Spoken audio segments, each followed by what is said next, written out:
Direct, and I'm talking to you from Boise.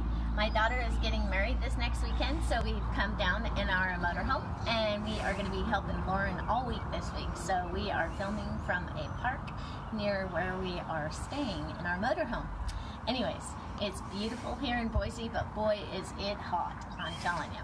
So today we are going to be talking about projects that we love to knit for summertime knitwear, and I will also be giving you a little tip that you can use when you're swatching for your first sweater, so you can keep track of your needle size while you go along. So I'll show you that a little later on.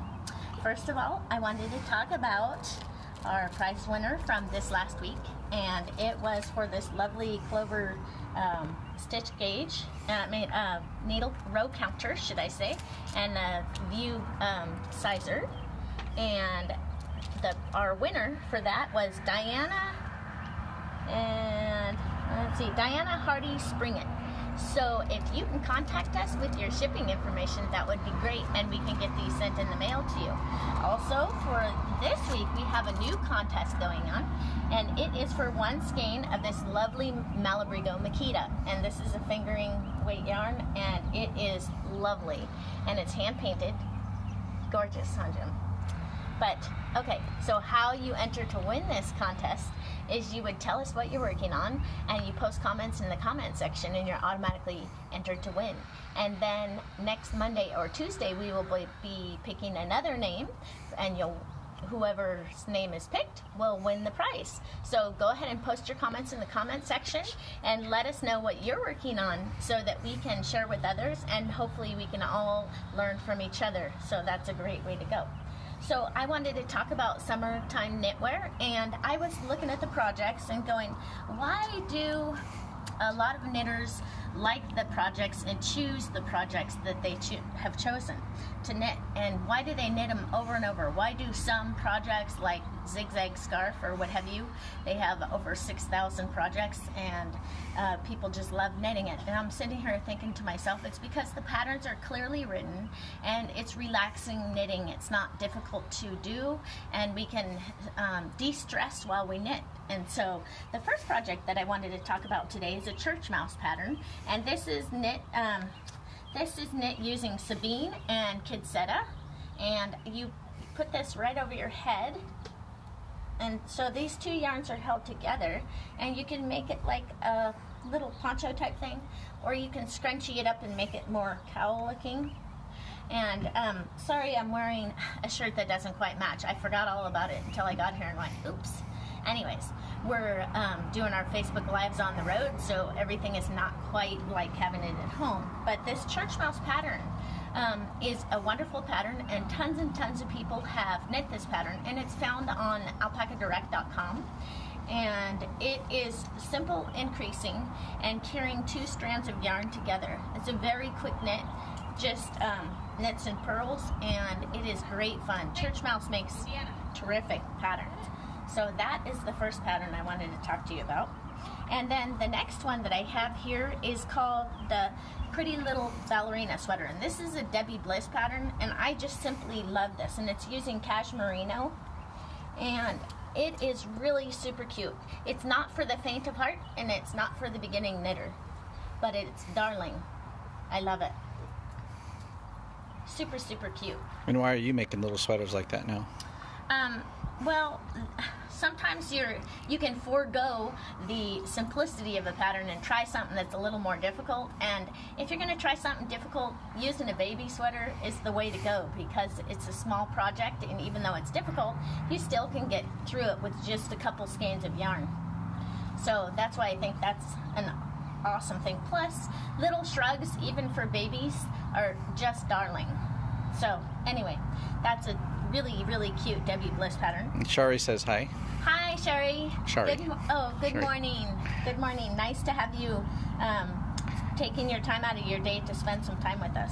Now, this next project that I'm going to be talking to is called the Cancun Top, and this has no shaping at all.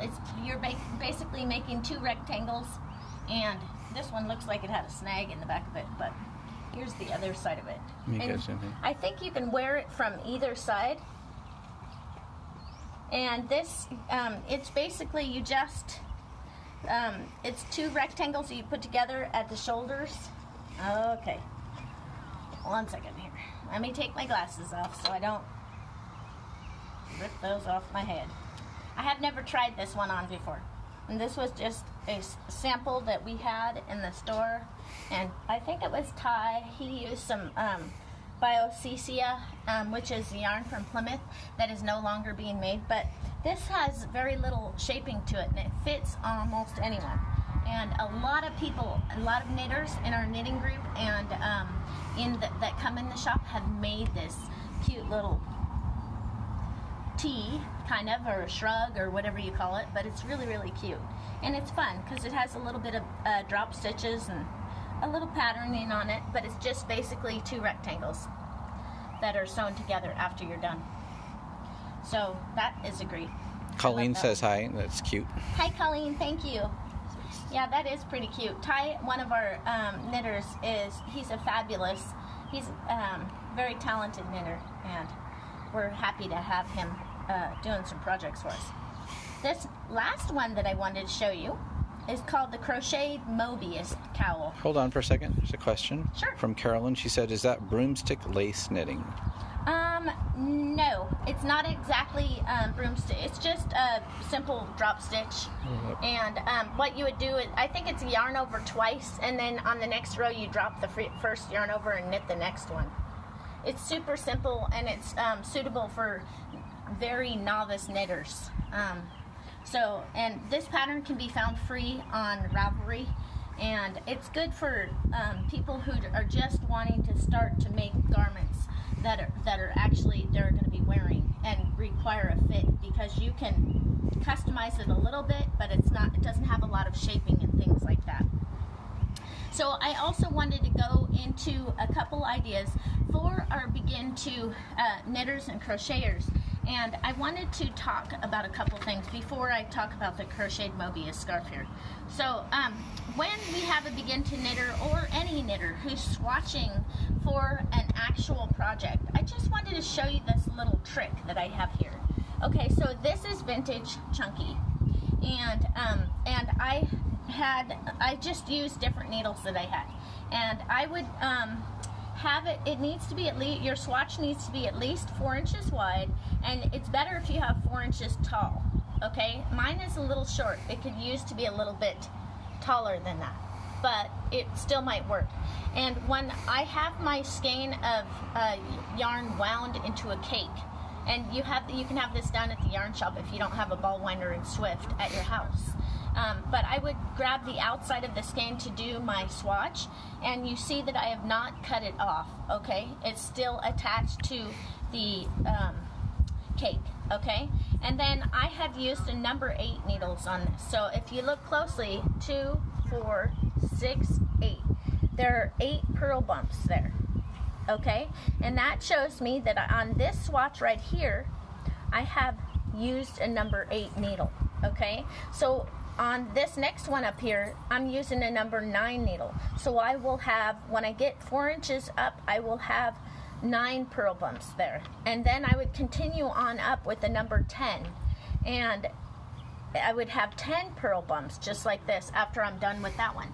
That way, when you bind off your swatch, you actually can tell what needle sizes that you used for your project. It's a handy way to do that. And then what you would do with your swatch after you get it all done is you would leave it attached to your actual cake of yarn, and you would get it wet in the sink and wet block it and pin it down and let it dry. And the yarn would still be attached, and then you can check your gauge and decide what size of needle you want to use for your project. And then once you have chosen that, what size needle you want to use for your project, keep this intact and use this cake as your very last cake that you knit with. And just in case you need to refer back to this swatch, because a lot of people will choose their needle size and then they take it apart.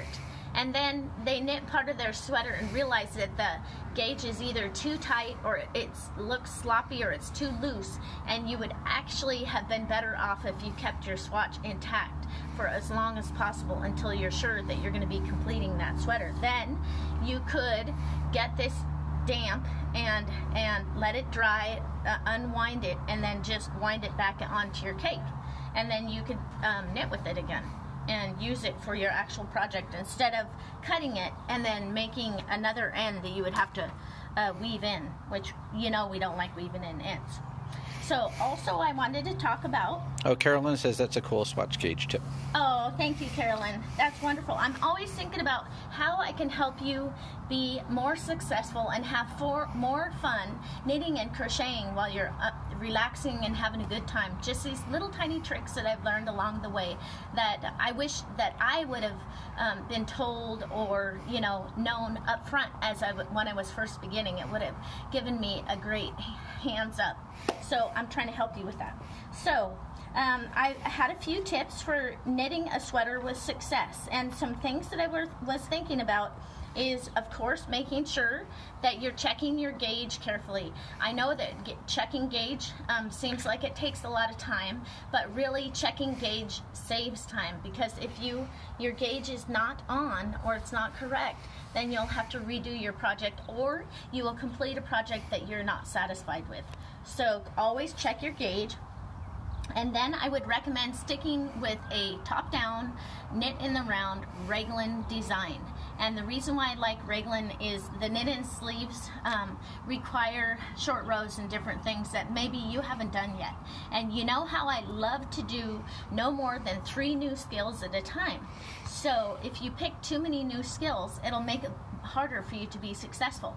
Also, I like to make sure that when I'm knitting my first sweater, don't buy the most expensive yarn in the world, because it's your first sweater. You need something to learn on so that you won't be disappointed and say, no, I don't knit sweaters because I tried it once and it was too expensive and it didn't turn out right. No, don't do that to yourself. Pick something such as Encore Worsted by Plymouth, which we carry, Vintage Worsted by Baracco, which we carry, and this is all at alpacadirect.com. And then when you get a little more experience under your belt, I would say go ahead and try maybe some superwash merino wool made by Malabrigo, and this is called Rios. It's an excellent yarn, but wait until you've done a few sweaters so that you're sure that you can make something that's worth wearing, because this is a little bit more money and I don't want you to waste your money until you get more experience under your belt. Okay, and then I would also say you want to look for designers that write their patterns clearly. A good way to do it is to look on Ravelry and look, say, Begin to Knit Sweater, for instance, or Raglan Sweater, and look for easy patterns. Maybe Easy Raglan Top-Down Sweater or something like that. Search it in the search bar in Ravelry and see what they come up with. And then look at reviews, okay? And certain designers are excellent. I know that Baracco has several patterns that are good, and those are also found on our website, so give those a go. And we have reviews on our site too. Yes, it's always good to look at what other people say about the patterns, because if there's a problem with the pattern, they will tell you, and then they'll tell you what they did to fix it or make it better. So you always want to know about those things up front, okay?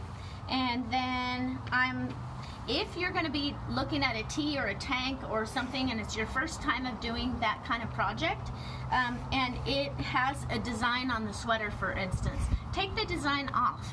Do it in stockinette stitch for the first time, and you'll get less skills that you have to learn, less things to keep track of, and a greater chance that you're going to be successful on your project, because what you really want is to get some experience under your belt and enjoy it and give yourself some confidence, some knitting confidence while you're doing your sweaters. So that is a good thing to do. Now, this morning I just spent a little time and went through Ravelry to see if I could find a few things that I would recommend for your beginning projects, for doing a cardigan or a sweater or what have you. And since I said raglan, I was looking particularly for raglans. Okay, so the first one that I would recommend is called Stripes and Stripes, and this one is for a begin to knit sweater.